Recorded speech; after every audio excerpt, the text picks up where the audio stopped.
everybody, this is Band of Badgers and we are back with another Q&A. I'm Dave, your host for this session, if you want to call it that. Steve is here as always, pushing some buttons, or pushing my buttons, or pushing your buttons. I'll be pushing your buttons in about 30 seconds. Exactly. It's that kind of show, people. And joining us this time, we have GARETH-HANRAHAN, who is the game writer of the One Ring, MORIA, Through the Doors, Durin. There we go. It only took like 10 tries. I need cue cards. I don't use them. I need cue cards. That would be great. Gareth, thank you for joining us. For spending some time to talk about the latest book. We've got a whole ton of things. We have some questions. But for you, the audience who are joining us live, if you have questions, let me point in the right direction. There we go. Gareth. Or questions for Steve, if you want to ask Steve something. But if you have questions for Gareth, and the new upcoming One Ring book, do let us know. Put it in chat. Put a big question and then the question so we can dig it out. We'll put it up on screen for you as well, and then Darren can answer away. We're going to jump around quite a bit as usual. We've got some fantastic artwork to show you. We've got some spreads of the book to show you, and I think we just agreed, because we don't have a release date of the book, but we think it's around early August. Yeah, August-ish, basically, I think. August. Yeah, if you haven't got it by August, it's probably sold out. So, just keep trying, okay? But if you do pre-order at the link that's in chat at the moment, then you will get a PDF copy through Drive for RPG. Yes, that's one of the best things about the Free League is when you buy the physical, you always get the PDF as well. You do, and you get the PDF straight away, which is great. Yeah, even better. Right, so Gareth. We've got a list of questions that were sent in already, but we just want to keep the opening. Wow, questions coming in already. Right, great stuff. Let's meet Gareth first. So Gareth, just a quick bit on your background. What is your background in terms of writing? We've been talking obviously before this.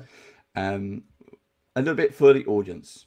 Yeah, I've been working full time in the gaming industry since 2005 or so. Yeah. I sort of accidentally wandered into a career as a role-playing writer. My plan was to get a real job in computers and do a bit of freelance writing on the side. Yeah. Computer job fell over, and the freelance writing kept going. And I was with Mongoose for a while, like People 7, Pelgrane, and now doing stuff for lots of people, including Free League. Cool. In terms of computers, what did you want to do? I liked computers. It was fun. This was like back in the early or like mid 90s. I don't the web was cool. It was all interesting. And then I got a job designing graphical user interfaces for network attached storage systems, which did not thrill the soul. Yeah. I'm just gonna say I work in pensions. It's when I was in school. When what do you want to be when you grow up? I want to work in pensions. That never crossed my mind. But hey, I work. I'm a designer who works in pensions. How boring is that? But there we go. This is why we play games and read books. The escape, the fantasy exploration, that kind of thing, the adventure, the stories. That's what we're here for. So Steve's like, yeah. So what can you do? We've got a lot of questions to get through. So tell us a bit more about you and Free League. How did the job with Free League come about?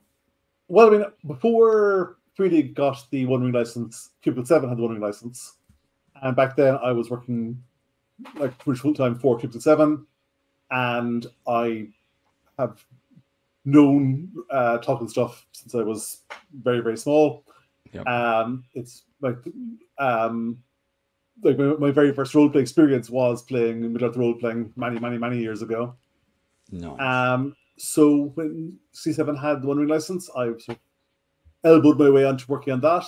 And when the license moved over to Free League, I was friendly with Francesco and said, look, I really want to keep writing stuff for you guys. And they knew I could deliver talk-and-ask text on demand. So I did large parts of Runes of the Lost Realm, which was the first source book for the second edition. I did Tales of the Lone Lands, which was the first adventure pack, and then Moria. Fantastic. The Tales of Lowlands is a great book. I do love that one. We got you mentioned Francesco there. Yes. What's the what's the relationship there? Have you worked together before on different titles, or?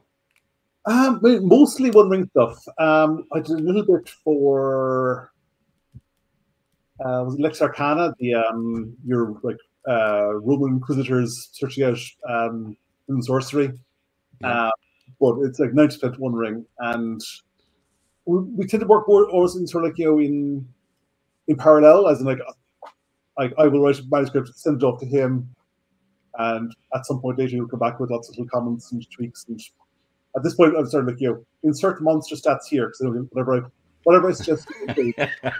Yeah. It's just easier if I do this. I mean, the fact that you worked on this at C7, so you must have done a ton of research. Again, you've said you've been in this since you was a kid. You've known of Tolkien. Did you discover anything new that you hadn't seen before? Or? I mean, there's always new stuff with Tolkien because he's just so obsessively deep. Yeah. What I did for Moria, and I will dig up the link, is I went through all the History of Middle-earth books, which and basically traced the development of the writing from a sort of writing perspective. Yep. I mean, one of my sort of on tweeted all that as well. I'll dig up the link. But one of my sort of rules myself when writing any Tolkien stuff is that anything new I create, I have to hang it somehow off Tolkien. Like either I go like, okay, I'm taking this plot from Turin and I'm switching around and changing the characters. But like Tolkien did a revenge plotline. I can do a revenge plotline, which is where one of the adventures in Tales of Woodland came from. Yeah. Or like the names of the giant spiders in Darkly Mirkwood. I dug up them in John. Is it Grant? It's not John Grant. What's his name?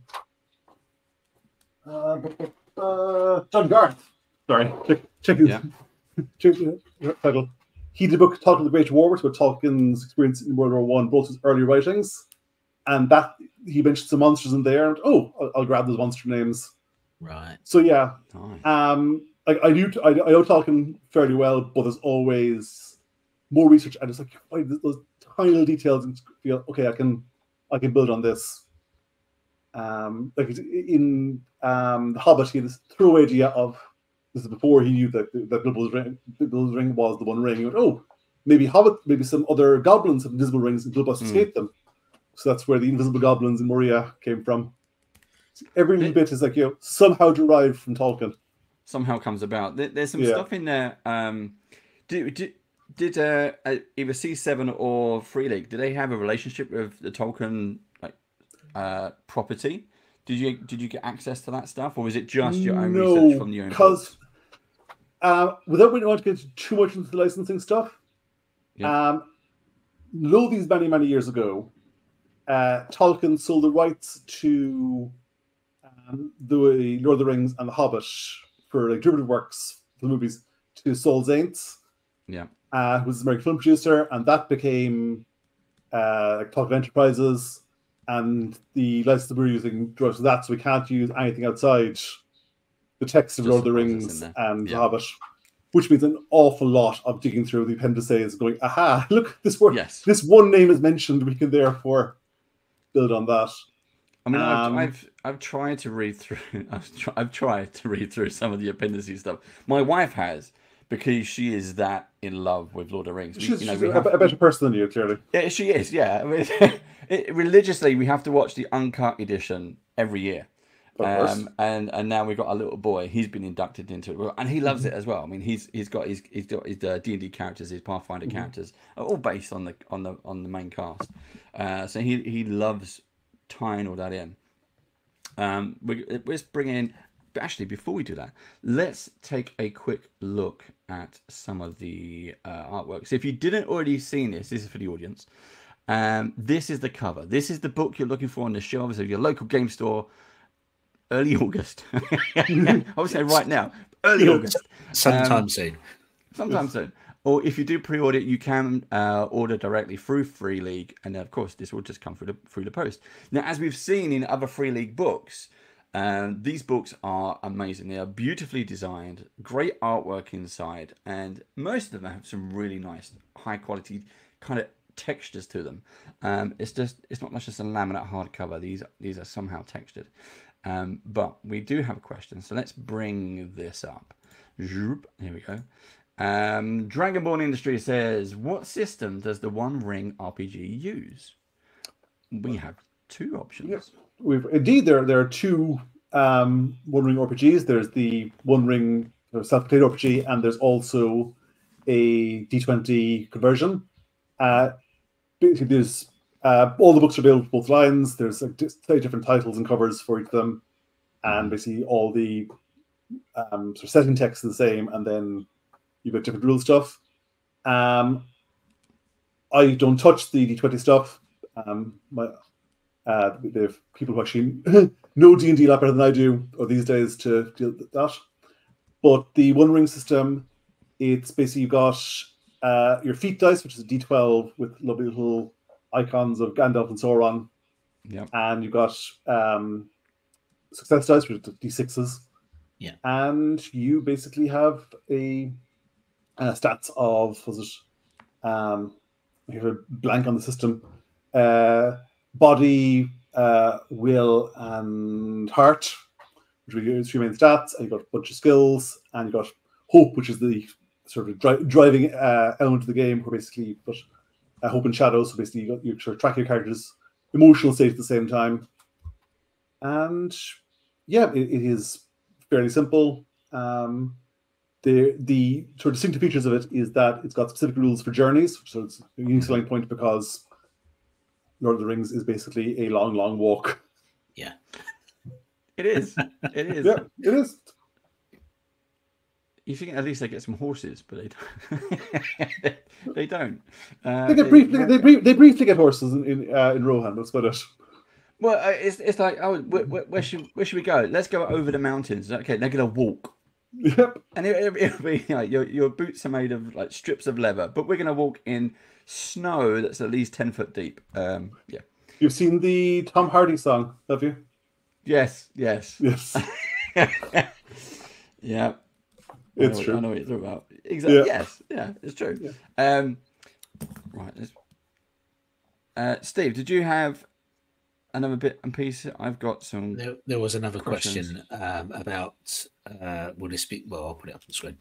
So, will this be usable with minis as a TTRPG? It'd be awesome to use some of our. I'm assuming Games Workshop Lord of the Rings minis for combat and encounters. So Get another this. system type question. Yeah, I mean, with the D&D version, use minis away. With the One Ring version, it's a bit more theatre of the mind. Basically, you don't usually use a battle mat. You've got basically like different sort of range bands, and you can like be engaged in different stances. Yeah. That said, there's in the MORIA book on the back of the map there is, I'm told, I don't have my physical copy yet, a mat which has the different stances on it. So basically, you can use that to put the minis on that and track who's in what stance, who's engaged, who's not.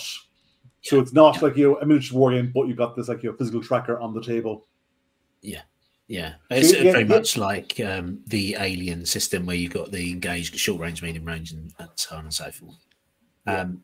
But that doesn't mean you don't get maps in the books, because there is a beautiful map in the front cover of the book of the Mines of Moria.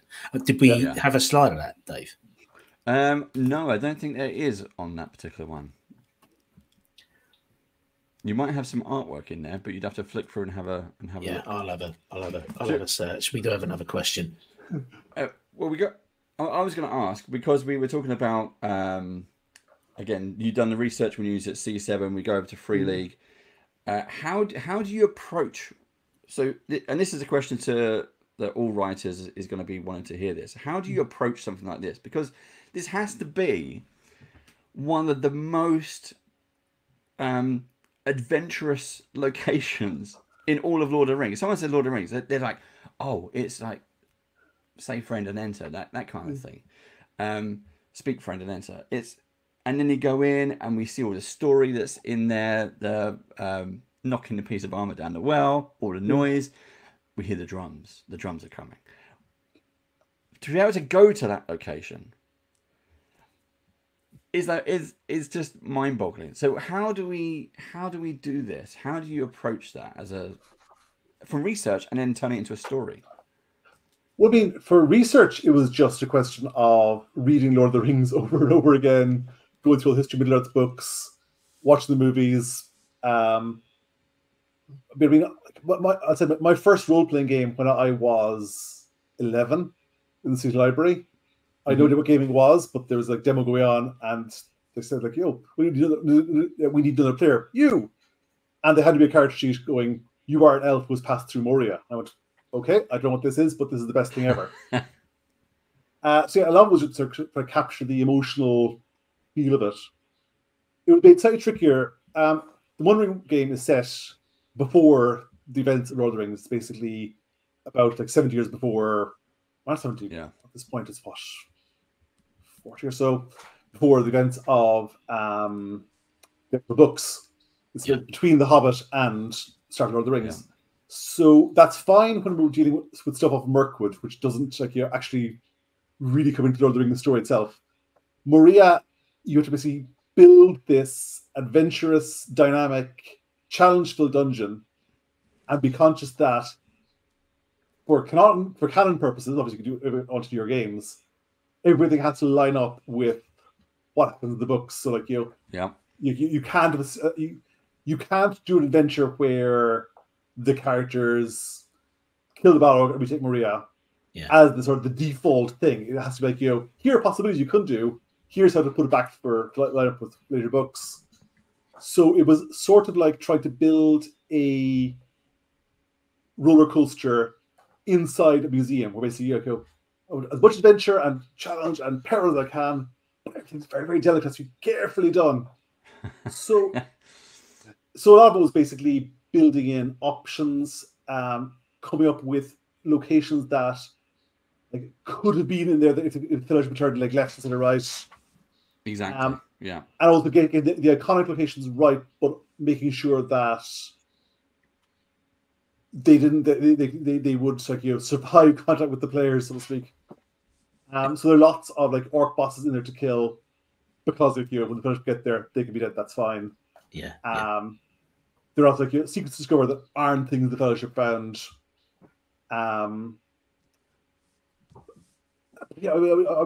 was actually, of all the books I worked on, this was one of the most terrifying because there was so much like sort of psychic weight of like Moria.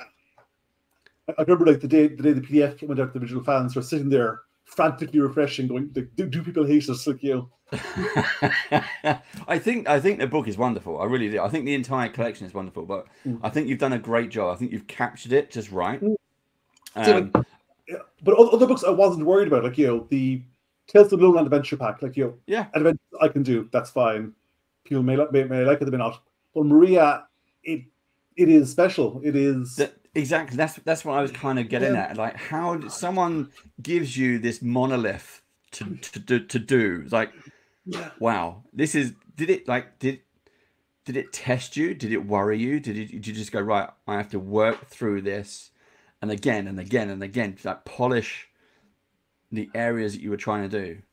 Did you tick all the boxes that you achieved, that you set out to do? I hope so. But you can't really judge your own work. So certainly, I always back to Ghibli's lines, but like tending the flower, still like each careful tap. In some ways, it's easy because it's a role playing game, because role playing games have the wonderful virtue of being functional. Like I knew like it has to provide interesting locations, because Moria, it is a ruined city. There isn't it's not a D&D funhouse dungeon. Like you don't go in and go, oh, there's pit traps and green slime and galactus cubes. Yeah. So like the first chapters I wrote, I think, were the ones on like tone, like how to run the game, because there's a huge, not huge section of the book, but like more of the book than is typical for a dungeon book is given over to themes and specific descriptions and so forth, because it had to feel right. It feel like Moria first, then you can sort of do the functional bits of like here are some monsters to kill, here are some treasures to find, here are some puzzles to solve. But everything. Durin has its own setting. I mean, again, you read the books and you play that in your head. You watch the films, and the films give you that music. and it like that music sets a scene, and that's what I'm kind of getting at. When we play games now, music is a big part. When you're around the table, and even when we do it as an online stream, music plays a powerful part of trying to tell that story, just for the players, just to get everybody in the same room at the same time. And I think as Steve, did you have a question? Yeah, but I think I did, it's a powerful thing. I wanted to go back to your point about music, actually, because that particular part of the film series, when they're in Moria, was probably one of the most iconic moments. And then with the first film ending the way it does, you know, that set that trilogy alight. Yes, there were so many because from the front door to the back door. There's so many things happen. Yes, so trying to build that tension and get that coming through into the book, as well as avoiding all of the things that you can break, must have been very, very difficult. It was there are rules in there for the what's called eye awareness, basically what's like your track, which like you of peril. So as you do things, as you move through Moria, it goes up. It's a random encounter generator, right? And once you build up enough, there's a chance you run into the Balrog. And you basically, it was all about like you building it so you would get that moment from movies where you get like the flame in the distance and all the pillars turning red, and it's like, I mean, that happened organically at the table, just like we've rolled badly, you rolled an eye, GM rolls, like GM's eyes light up, goes, okay guys, in the distance you see, and having that feel like it's falling out of play as opposed to like here's the scripted Balrog encounter.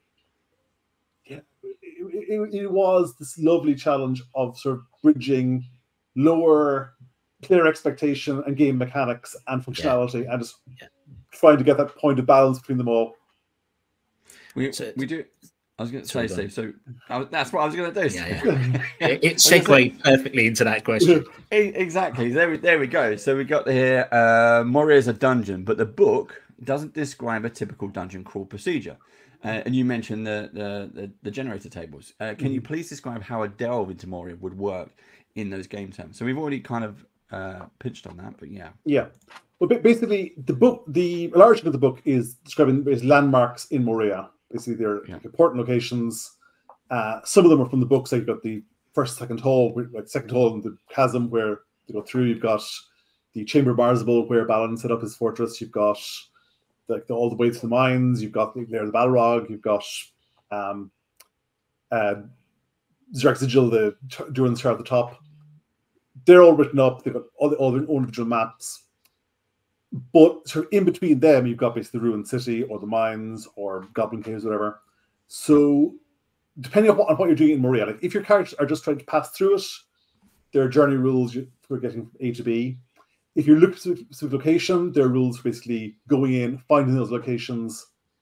You sort of build up an exploration tally, and your rolling GM has tables for random encounters, random orc encounters. You've got the whole eye mechanic for basically building up peril. So it's a combination of random tables and atmospheric encounters and things you run into on the way, getting to one of these landmarks, and then you have the actual adventure at that landmark. So it's more procedural and table driven than basically you go down a corridor, there's exits left and right. Which way do you go? I like that. Sometimes these work out very, very well. Again, it depends on your players around the table. And if you have that particular play style, it works incredibly well. It really, really can. And it has much more replayability as well because it is randomly generated. So no two games end up being the same, which is good. You mentioned the landmarks. What I want to do is I'm going to bring up some of the images now from the book. So Free League have actually shared these with us.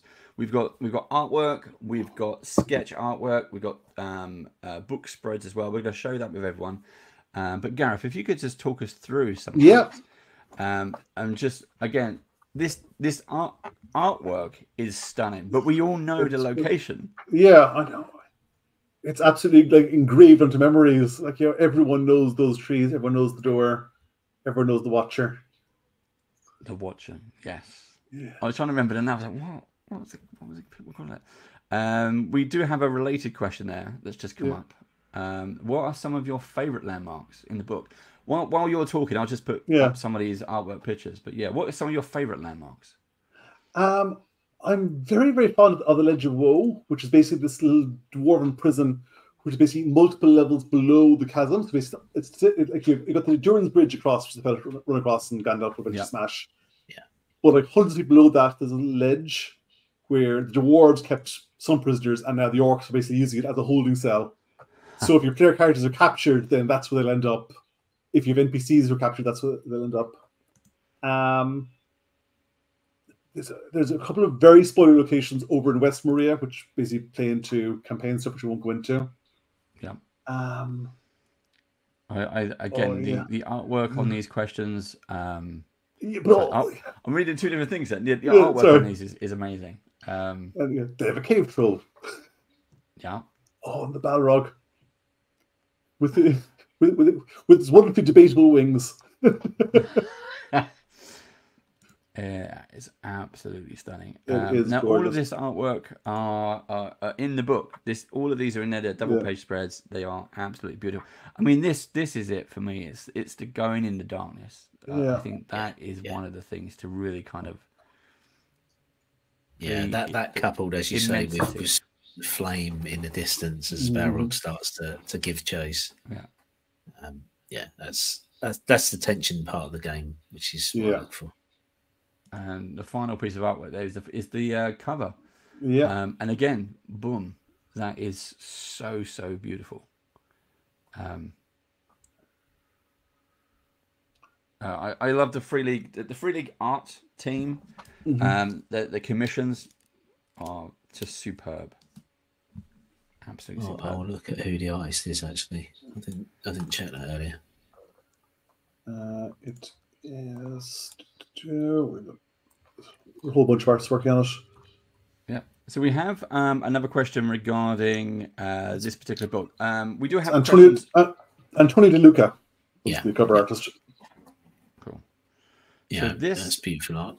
This particular question here, we got I've got your other question. How am I going to say? What is it? Couchy? We call you 13. There we go. Are there any things in this book that you haven't done in any of your other works? So did you get to experiment? Did you get to try something new?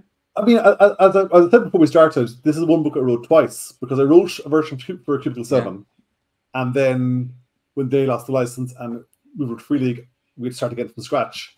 So, which is a fantastic design tool, because you get to because you couldn't reuse anything, you have to look at everything from a fresh perspective again.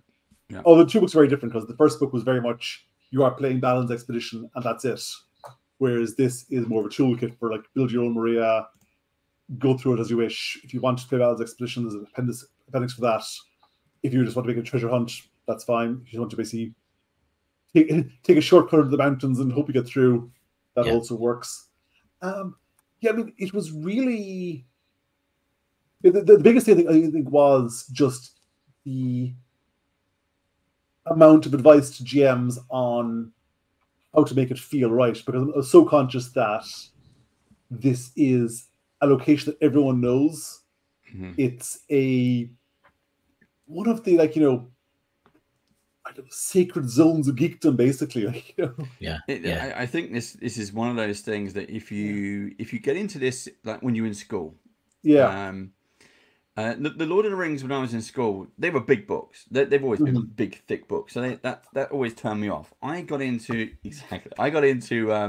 reading in school, in primary school, through Ian Livingstone and Steve Jackson. Steve Jackson, Fight Fantasy, and it was like, wow, what is this? This is a bright green book with this monster on the cover. I can turn the pages. Oh, it's a game as well, and I can cheat. I can die. I'll go back and put my fingers in all the pages as you do. You game the book, and I love that. And that got me into fantasy reading, and from there it was Lord of the Rings, Conan. You couldn't get enough of this thing. Yeah, we also had the cartoon when we was kids as well. Yeah, exactly. There was so much, and as we, the next 20, 30, 40 years have been incredible for fantasy writers. And we'll come on to your books a little bit later. But we want to, like, that has been such an eye opener. And then going into games as well with just adventures. And the best thing, as I've always said to Steve, the best thing about our stories is the journey. It's always the journey. It's never the beginning, never the end. It's always like coming together, playing a game has been the best thing. You got some more questions coming in, Steve. I can see.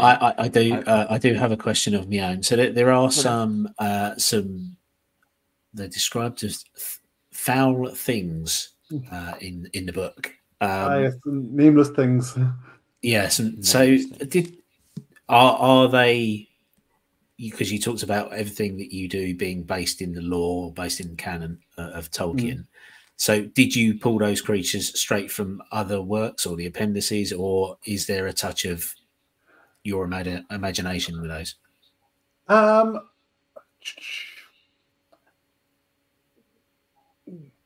There's imagination there. One trick or one difficulty from Tolkien is that the monster palette is very, very limited. Yeah, like you have orcs, spiders, wraiths, wolves, bats. You can't, and I've tried like doing new monsters, and it is very, very, very hard to make them feel right. Like we threw in basilisks into one of the early C7 books, and it just felt so wrong. Right. So again, you sort of start with Tolkien, and you twist the smallest amount. Like one of the monsters in there is this giant centipede, and that was basically just going, okay, we can't do spiders, but it has to be like spider-like. What squicks me out in the same way as spiders? Yeah, more legs. More. What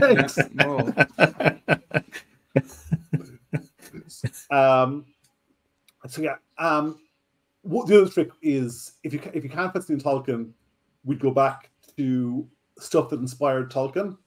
Okay. So, for example, you've got William Morris's House of the Wolflings, which are these early fantasy books or early historical fiction books. There's fantastic stuff in there. A book I found that was fantastically useful was Holly Ordway's Tolkien's Modern Reading, where she goes basically through all the books that Tolkien read, that we know he read.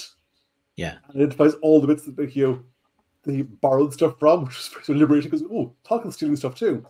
So you can go, okay, Tolkien read this book, he took this bit from it, I can read that same book and take the next bit. Yeah.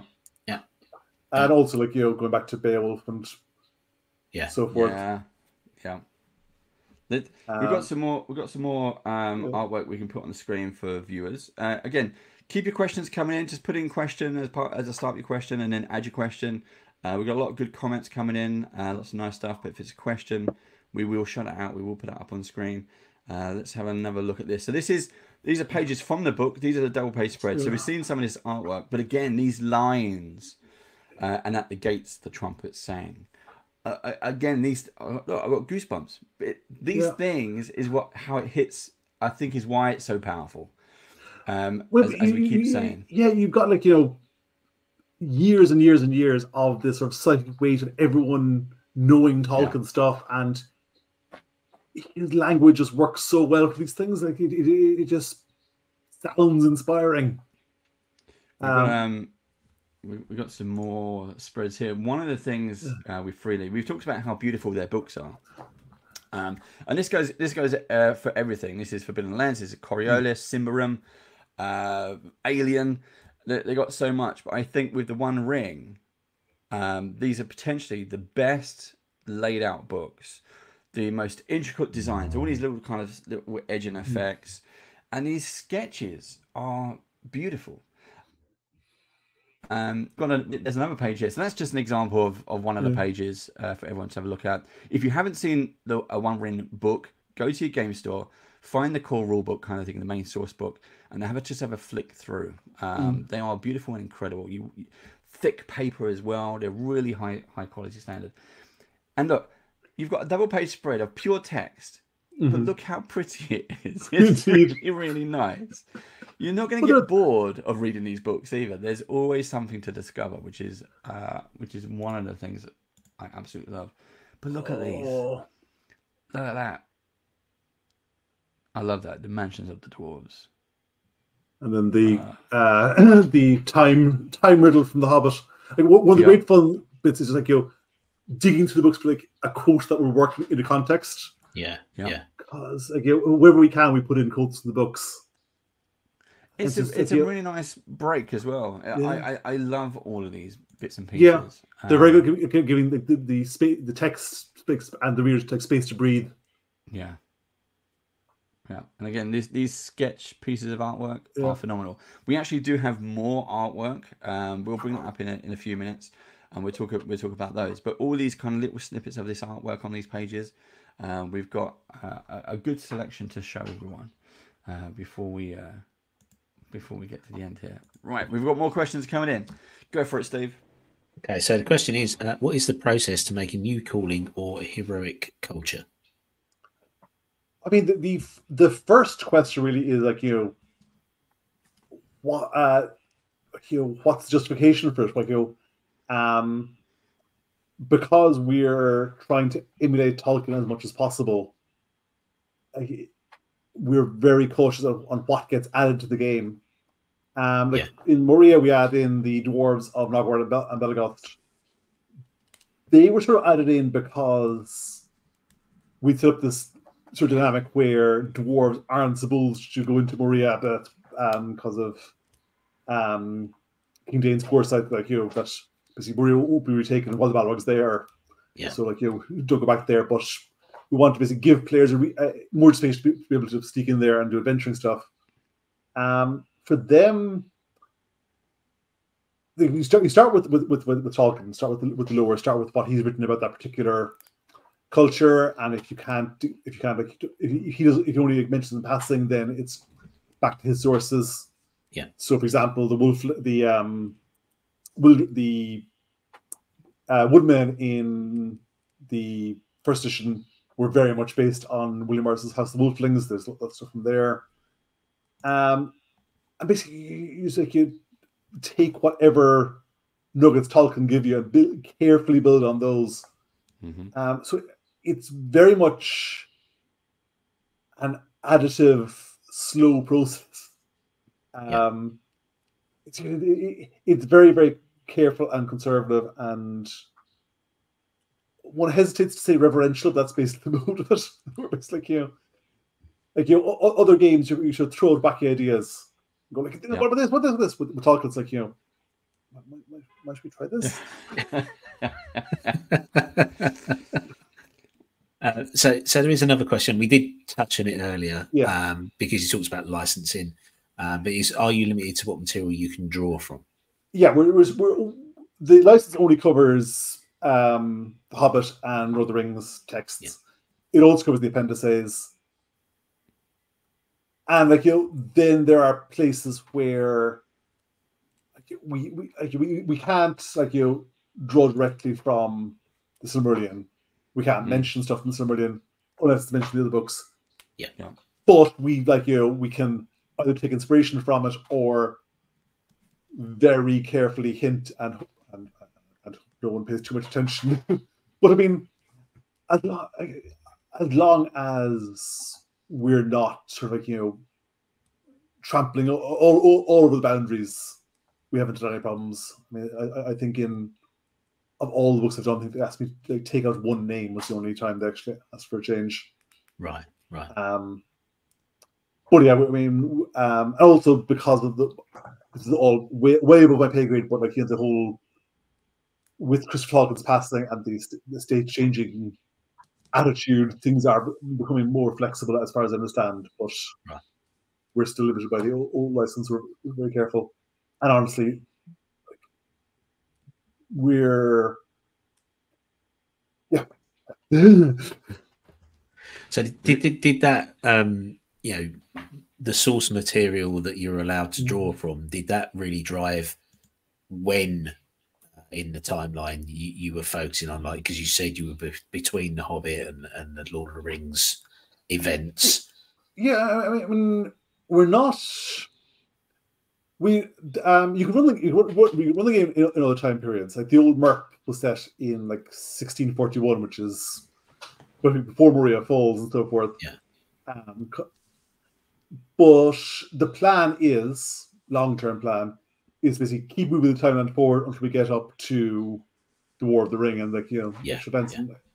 And also putting it in the time before after before the Rings means everything is more or less familiar. All the things the players know. Rohan's there, Gondor's there, the Shire's there. Yeah. I've got the map. So I know exactly where it is. Yeah, there you go. I have a map up there somewhere behind the picture of me as a tree. I saw that on your Facebook profile. Is it Facebook or your Twitter profile? It's like one of those. Trees coming up. Yeah, great artwork. Yeah, partner dealt with that. Me as a tree. That's nice. That's nice. We're gonna talk about some more artwork now. So we're gonna put up some of this one on the screen. So these are sketches from the book. But tell us if anything, have you seen? Because you've seen the PDF. Yeah. So you've seen the book. I know you don't have a copy. I don't have a copy yet. It's amazing that you don't have a copy when you wrote. Yes, it is. But do you get to see the art? I mean, when is the art done? Is that done during the same time that you're writing the narrative, or after? Or is it the artwork based on what you write, what you wrote? It depends. Like if there's something specific that needs to be illustrated, then I can send off the description of the artist and so forth. The art production would have started while I was writing. Basically, I'd written some of it first and be thrown up in a Dropbox. That is, that would be balanced to him there. I'm pretty sure. Yeah. That is a great picture. I like the whole pencil sketch style. Yeah. The use of light there is awesome. But I mean, for Moria, certainly an awful lot of the art was because large the books basically random dwarven structure. Whatever you put in will be fine. Yeah. Whereas for adventure book, there I would do art notes and describe the various scenes and so forth. But there's always just for incidental art. That would be the Jimble Stair. I mean, that is the detail on these is incredible. It's always there's handy in art notes and go dwarven architecture, and they're I don't know, maybe carved heads or something, and you get that back. I love this as a before and after though. This is absolutely beautiful. Because one of the big themes is basically the whole place falling into decay and ruin, and being glimpses of the past. Yeah.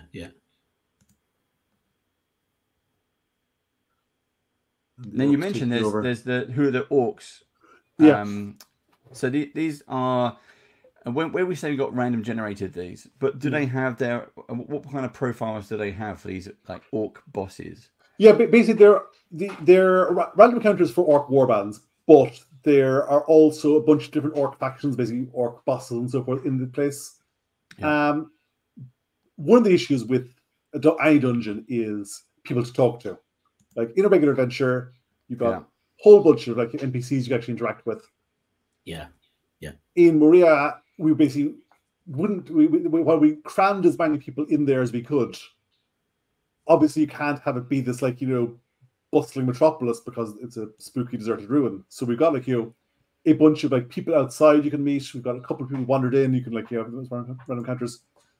But we also have a bunch of orc warlords who are all plotting against each other. So you actually have a reason for the orcs to not kill you inside, but go, aha, you adventurers, I've captured you now. What I will now do is set you free in the region of this other guy I'm trying to off. You guys can go and kill him. Yeah. I'm not going to use my own people. I'm going to use these people. Yeah, go in there and go after it. What we got here? So, Palomar, thank you for the question. The art is amazing. Was it deliberate choice for penciled, non-coloured art for most pieces? I think it's been a theme throughout all of the One Ring. Basically, you've got colour spreads for start chapters, and then everything else pretty much is these lovely atmospheric pencil sketches. It just works really well for Tolkien. It's got this old sort of it does. It feels old and traditional. It's one of those like those travelers' notebooks around a campfire, and they're drawing that scene or something. You know, they're capturing it as best they can. Yeah. I mean, it is just. Yeah. And you can see the shadow on the floor there. Yeah. And a lot of dwarves. Right, well, while we're clicking through that, there are a couple more questions. I'll throw it up. So, Hidalgo asks, I haven't played Moria expansion yet, but my friends and I want to know what comes next. I am told I can't say. I will unstar one of the other questions then, which was more direct and what are the next projects you're working on for the One Ring? So apologies, but that's not going to get answers. let me see. There are at least 2 books written. I did one of them. I helped out the other one. I've hinted that one of the books is a bunch of adventures. Right. Some which take place in Moria, some which don't. Mm-hmm. And I also sent Francesco a sort of like, here, if I were running the One Ring, here are the next 10 books I would do. And he went, yeah, I agree. That's what I planned as well. I mean, okay, the long-term plan, as I said, has always been to get up to sort of follow the path of fellowship and head from Eriador down through Rohan, Gondor, Mordor, so you can basically play the events of the War of the Ring, and that is still the long-term plan. But specifics I will not go into, because I once did a podcast at 3 a.m. and then revealed far too much that constant podcast. that happens. And again, looking at these sketch artworks, we talked about different locations. This is there's more than what we've seen in the films and in the books. That was like one journey. That was one. We saw that adventuring party. We saw their locations. There is so much more to explore, and this is how vast this place is. And you really do see that from the map. Yeah. Inside that front cover, because I spent 5 minutes searching around for the bits that I knew, and they are there, but there is so much more. Yeah. Even it's again beautiful artwork. Actually, he's a good example of taking something from Tolkien and twisting it, because he's basically this talking crow you can meet at the gates of Moria, and he's basically taking the good guy ravens from the end of the Hobbit and twisting it, so he's this nasty eye-eating trickster. We got some more questions coming in, Steve. Right, so we are now into the last 10 minutes, everybody. So if you have questions, do shout them out so we can keep on talking. We'll do that. But then we're going to jump to some other topics. We've got some bits and pieces. So conventions. Now, for those of you who are based in the States, and if you're watching this before Gen Con 2024, Gareth, you're going to be there. I will be at Gen Con. I'm at the Pelgrane booth for the entire con, other than the Sunday, because I'm flying home on the Sunday, because I'm going to World Con in Glasgow then next week. And then I will fall over. Pretty much. It is convention after convention sometimes. It is, yeah. And I'll also be at Dragonmeet.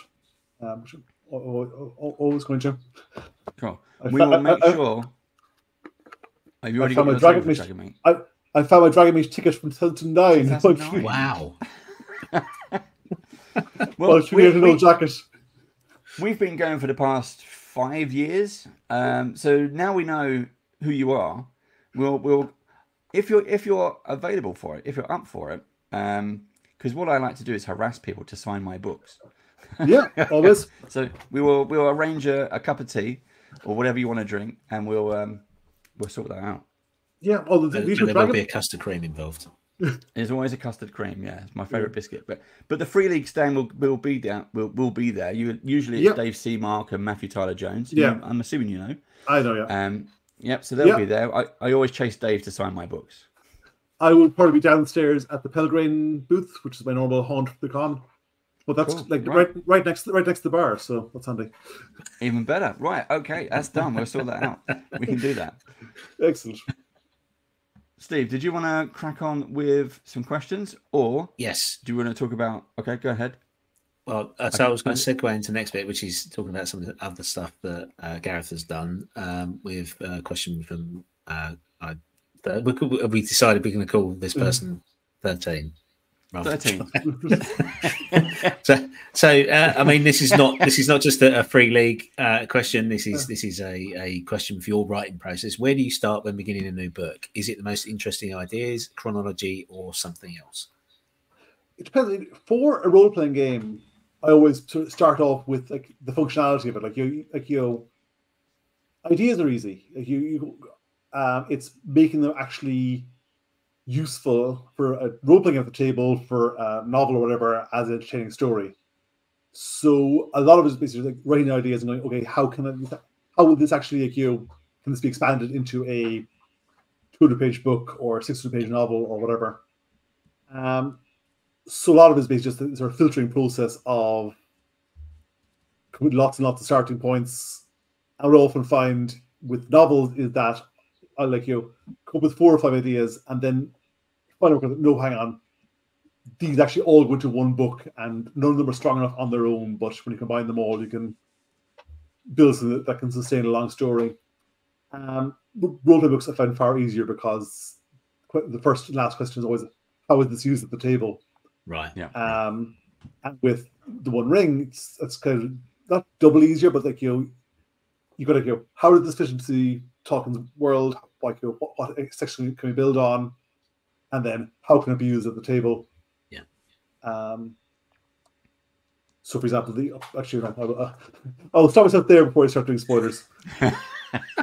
we don't mind spoilers. Jesus, you can do that. But... So do you ever find yourself in a situation where you've come up with a great idea, you've figured out how it's going to work on the table, and then you've got 3 or 4 other ideas that don't necessarily fit in with a game, but naturally would go into a novel? Do you ever get something for free by working on a game first that then turns into a novel? Oh yeah, I mean, back when I first started doing gaming stuff, or writing full time, with Mongoose. It was back in the days of the D20 explosion. And Mongoose's system, such as it was basically, if you were starting with Mongoose, you were basically doing a book a month, which was an insane production schedule. Yeah, that is.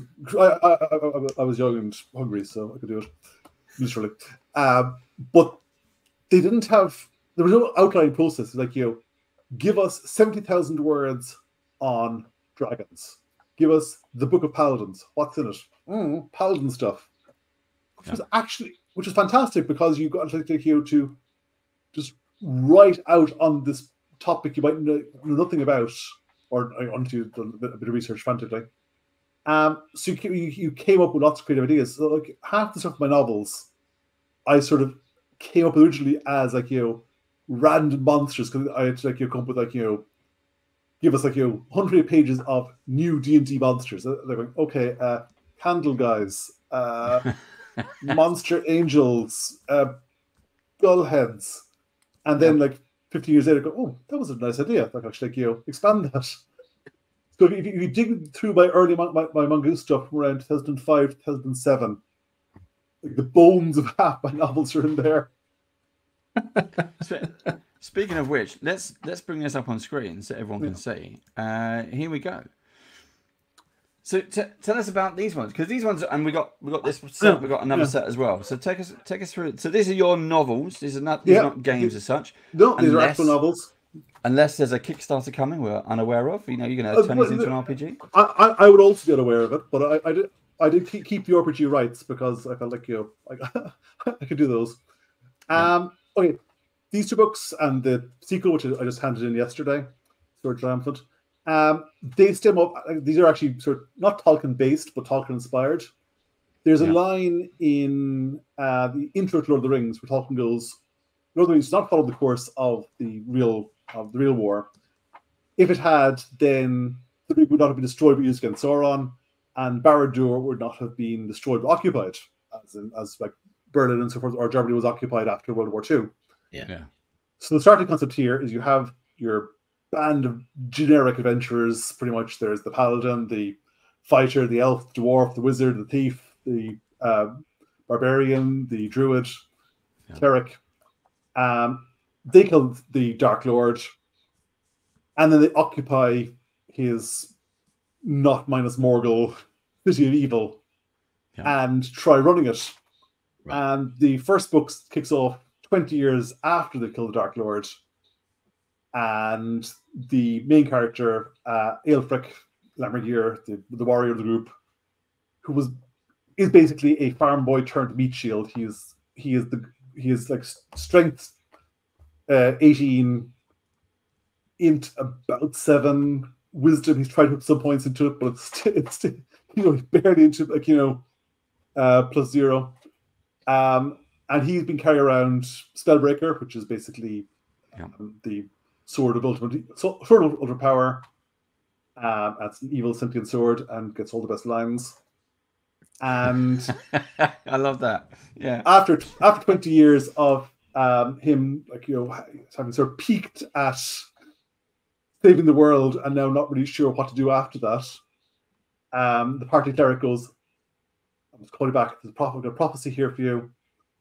Darkness is rising again in the north. Go up and gather the rest of the party."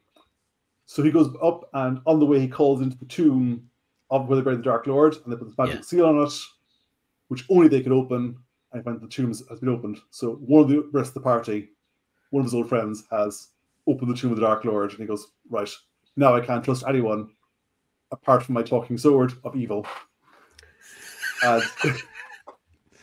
So he goes off and tries to work out which of his old friends has betrayed them, and rapidly works out that what he thought was a very, very simple save the world quest 20 years ago actually had all sorts of political and moral complexities that he was utterly unaware of at the time. Yeah. It is very much a novel about being 40-something and looking back at your early D&D games after having spent far too much time listening to politics podcasts. Yeah. Yeah. Oops. We've got another one as well. We've got so that's that set. Yeah. And we got this set. Right. These are a lot weirder. It's an ongoing fantasy series. There are 2 more to come at some point in the future, I hope. It's set in the city of Garden, which is this weird gothic sort of quasi-Victorian alchemy punk setting. There's this ongoing gods war where all the gods have gone mad and are fighting each other. Garden is this one sort of Switzerland-esque place where basically it's neutral because its own gods are weak and kept and deliberately kept sort of set almost in sort of spiritual kind of a coma to keep them under control. The war is raging outside. Garden's supplying alchemical weapons for the rest of the world. I'm going fat off that. And down at the bottom of the side, you've got these 3 thieves who are sent on a mission, which was horribly wrong, and everything escalates from there. I wrote The Gutter Prayer, which is the first one in the series, just wanted to try writing a novel. And that book in particular has basically everything I'm sort of interested in. So it's got weird religions and sewers and architecture and alchemy and monsters and more monsters and gods and politics and blah, blah, blah, all crammed in there. So yeah, those books, and they're all from Orbit, and they're all available in mass market bookstores. Cool. And there's the web address on the screen, so GARETH-HANRAHAN.com. So do check them out. Are you taking those? That's what also going to be in the States, or is it just for Gen Con? Do you get to sign your own novels? Do you get to take a load, or is it just the game books? At Gen Con, or well, I suppose for Dragon Meat it's a bit easier. Yeah, I mean, I will sign anything that's put in front of me. Yeah. But I mean, I'm trying to keep my foot in both the literary and game scenes. So I'm going to Worldcon after Gen Con. It's a fascinating sort of contrast between the two, just the scale of the real publishing industry versus gaming industry, and different ways you should interact with fans and so forth. But I'm enjoying both of them. But did you say for the first set you've just sent over book 3? So just did book 3 yesterday. So with that, so what, they kind of edit it, proofread it, suggest change it, and then are we going to get that by Christmas this year? No, in print. Okay.